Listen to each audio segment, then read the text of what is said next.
Hello, welcome to the West London Sport YouTube channel. I'm Dan Bennett here with Ollie Browning. We're going to run you through some of the latest Chelsea transfer news and rumours. So we have another fullback or wing back, where you want to look at it, name to add to the growing list of players that Chelsea are rumoured to be interested in. Sky Sports is saying that they'd like to look at signing Layvin. Hopefully that's right. Kurzawa from Paris Saint-Germain. Yeah, it's a bit of a weird one, this one. I mean, he's barely played for PSG at all this year. I'm not even sure if I think he's made like one appearance in the cup or something like that. They're obviously desperate to get someone in this position, as we touched on before. They're very light in that area and, need some kind of reinforcements with Reece James and Ben Chilwell out. But I mean, what was your reaction when you heard this one? Yeah, I think for like you say, it's just a huge risk. You're right. He's played one game for PSG this year, and I think it was in the cup. It wasn't a league appearance. And he's behind Nuno Mendes in the pecking order at PSG. So it's an interesting link for me. But I think you've got to assume there are better options out there. He's 29 years old. He's not especially a kind of young fullback. So I was a little bit surprised that this sort of name is popping up on the list for Chelsea, because we're sort of 11 days away from the end of the transfer window. It's slightly worrying that we haven't really kind of got any sort of serious links to majorly good options at wing back. And yeah, this one just come out of the blue a little bit, I think, didn't it? Yeah, I was going to say, I mean, as a Chelsea fan, are you a little bit worried? I mean, it seems like this transfer window's just flown by. Like, we've got 11 days left when we're recording this. It'll be 10 by the time it goes out. And it seems to be a bit quiet. Like, no one's really done any business. Obviously, Newcastle have signed a couple of players. There's been a few other deals, but in terms of the Premier League, nothing too major. I mean, does that kind of ease it a little bit for you, the concern, or are you kind of a little bit, are you panicking yet that no one's coming? It's always interesting, isn't it? January. I think it's sort of renowned for being incredibly hard to sort of get business over the line. But you kind of listen to Tuchel after the Brighton draw, and he said his players are tired. He said his players need to recharge their batteries. I think you kind of read into that and you think, if he goes purely on the line that they're tired, you'd assume that he'd want to bring someone in to kind of relieve that. But the fact he's sort of saying recharge their batteries, I guess he's maybe sort of thinking as well that maybe they're not going to get anyone in. Maybe they're just going to have to kind of live with it like every other club, clubs that can't spend all this money. Yeah, it's interesting, but we'll see what happens in the last 10 days. But normally at this point of a transfer window, there are so many sort of stronger links to players in Chelsea. But I think sort of in January, the players you're looking at more are players that are coming out of contracts, sort of like running down their contracts. So you got like Rudiger and Christensen at Chelsea, who kind of stronger rumours that they could leave because their contracts end in 6 months. I think a couple more names we're going to mention a bit later also sort of have 6 months left on their deal. And those are the players I think Chelsea are probably going to be sort of looking at for the last few days. Yeah, I was going to say that sets us up very nicely who we're going to talk about in a bit. But I don't think it's massive panic stations yet for Chelsea. I mean, the fact that no one else has really done any business at the top either, I think that kind of calms the situation down a bit. And I think, like you mentioned there, like January is such a difficult window to do business in.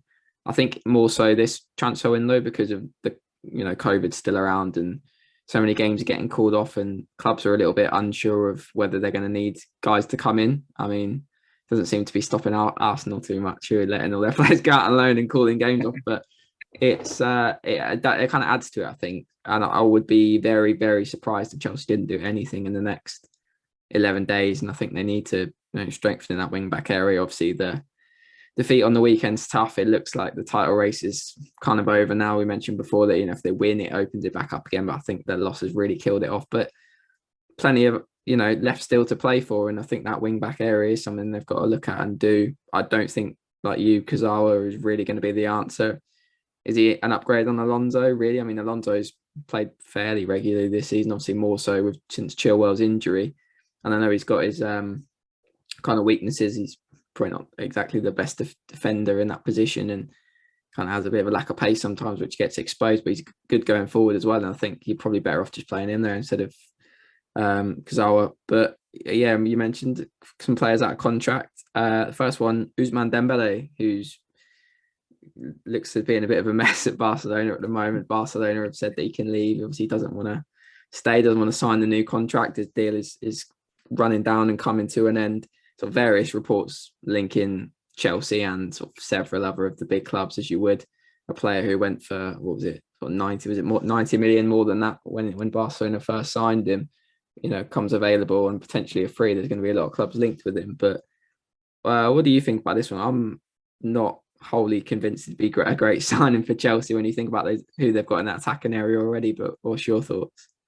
Yeah, I think with this one, I think it sort of drew up a list of 3 or 4 names before we kind of started recording. I think he would be the blockbuster signing, wouldn't he? But like you say, blockbuster, but I think he's just a little bit unnecessary. We've got so many attacking players, when everyone's fully fit, there's a lot of competition for places up there. And the only thing that makes it a kind of attractive transfer is the fact that, like you say, you can get him for sort of £100 million less than Barcelona paid for him a few years ago. So it's interesting. I think it's just an unnecessary one that maybe he's just being linked with Chelsea because Tuchel managed him at Dortmund for a season, but we'll see what happens. Yeah, he was such an exciting player, wasn't he, at Dortmund? I mean, the ability he had, and he can use both feet really well, which is obviously a great kind of asset to have. But it's just not really happened for him at Barcelona, and I don't think I think he needs to go elsewhere and kind of rebuild his career. And I do think there's a good player in there, but I mean, Chelsea are so stacked in that area already. You think about the players that often don't get in. You've got the likes of like Havertz, Ziyech and Hudson-Odoi and all these guys that play and rotate and probably don't get as much game time as they would like. And I just don't think adding Dembele into the mix and that makes that much sense unless someone's going to go. It's been talk of like Perisic and stuff like that leaving before. And Hudson-Odoi, obviously Bayern Munich's interest and stuff like that. But I think as it stands, it is a bit of a weird one. I mean, someone else sort of in the same area, but I think maybe they're looking more of this as a wing back option is Ivan Perisic. The Daily Mirror is saying that Chelsea are interested and that Inter Milan would be willing to sell. Who's another player whose contract's coming down, 6 months left on that deal. For me, I think if we're talking wing back here, I think it makes sense. He's done that role before. I think the fact he's got his contract coming down means you don't have to invest too much if you're going to get him in January. I think it'd be a good option to have, and I think the fact that he can play in those wide areas as well is an interesting kind of prospect, for signing him. But I suppose the thing with that is Perisic has played regularly, throughout his career. He's a big player at Inter Milan. He's a big player for Croatia national team. Is he going to want to come to Chelsea and probably be a rotation player after this season finishes and sort of Chilwell comes back? Yeah, so this is it, isn't it? I think Perisic is a name that has been linked with Chelsea a lot in the past, if I'm not mistaken. And sort of 3 or 4 years ago, when he was at his sort of most valuable and sort of hitting peak form, he would be a starter in most of the top clubs in Europe. But now I think the age, he's now 32 years old. He's winding down his career. He spent most of his career in Italy. He's going to be kind of, I think, on par with Alonso. And I had to Google this earlier. Perisic is older than Alonso, so looking long term, I'm not sure. Again, it's just a brilliant long term option. I think there's an interesting kind of thing with Perisic. He played both sides at wing back, so he could give cover maybe to the right side if get more injuries sort of over the course of the last few months. But you're hoping Reece James is coming back to fill that position anyway. Then you've got Alonso there anyway. You've got Azpilicueta there anyway, who probably going to be a similar player, similar stage of his career as well. I think of the 3 sort of names we've discussed, it would make the most sense to sort of bring in a player like Perisic for a few months. But I think you've nailed it when you say he's an elite footballer. He's not going to want to be a rotation player at Chelsea when he's got sort of guaranteed game time. At Inter Milan, he's played 27 games this season. He's got 4 goals and 2 assists as well, which is, it's a decent return. It's about on par with sort of, what a few of Chelsea's attackers are doing and a few players further back. So it's an interesting one, but it's another one that you question and wonder if it would be worth it, really, I think. Yeah. I mean, there would be some problems with it, like say long term and things like that. I mean, I just think the issue, like you just said and I said before, is just I'm not sure.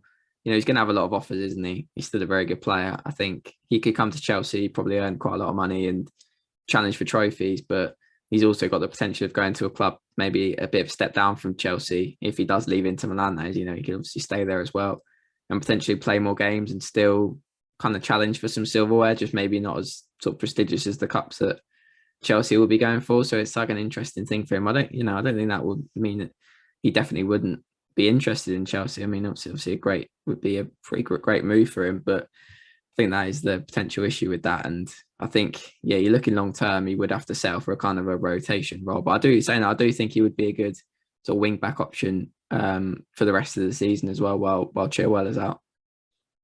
Yeah, I think so. It's interesting, isn't it? We've got sort of 11 days of the window left, and I'm not entirely sure if anybody's going to come in. I think at this stage, if we've not seen sort of concrete reports for anybody, you wonder if they're just someone's going to get spooked and sort of just put in whoever they can in the last sort of week or so. Obviously, we've got Kennedy back in the wing back position, who I don't think was in the matchday squad against Brighton. Whether he will be against Tottenham, probably not again. You'd think he wouldn't really make the team for that. So it's interesting. I do wonder if maybe Kennedy coming back from loan is the option that they've gone for, and whether we'll actually see anybody. But we'll have to wait and see, I think. Yeah, not a hugely exciting option, but we'll wait and see if they bring anyone else in.